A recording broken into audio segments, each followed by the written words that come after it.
L'émotion était visible dans la grande salle de la maison du RHDP, bondée de monde. C'est en très grand nombre que les victimes des maisons de placement d'argent sont venues soumettre au docteur Alassane Ouattara la difficile situation qui est la leur depuis 4 ans. Au nom des 2 millions de victimes des maisons de placement d'argent, leur porte-parole, Guéhi Dogba Priscas, a expliqué comment, depuis 2006, où par un communiqué, le gouvernement a interdit les activités de ces maisons de placement d'argent, toutes les démarches entreprises par les souscripteurs pour entrer en possession de leur mise sont demeurées vaines. Sans parler des marches pacifiques et des sit-ins organisés qui ont été violemment reprimés, occasionnant des morts.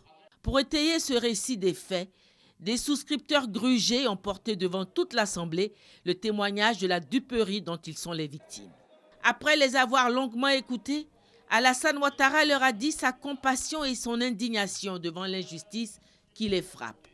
En sa qualité d'ancien gouverneur de la BCEAO, la Banque centrale des États de l'Afrique de l'Ouest, il a assuré qu'un remboursement par l'État de tous les souscripteurs est possible.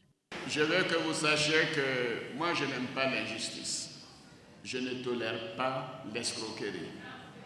2 millions de souscripteurs, ça veut dire que c'est 10% de la population ivoirienne.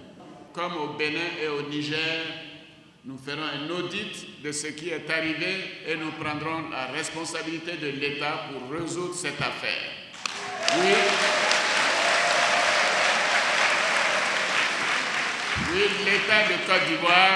l'État de Côte d'Ivoire et la Banque centrale des États de l'Afrique de l'Ouest ont une responsabilité. N'oublions pas que je suis ancien gouverneur, je suis même gouverneur honoraire de la BCEAO. On ne peut pas demander à des structures, des institutions financières de s'installer, d'avoir un agrément et qui ne rendent pas compte de leur gestion. Donc il y a une responsabilité de l'État et cette responsabilité, elle sera clarifiée et les souscripteurs seront remboursés.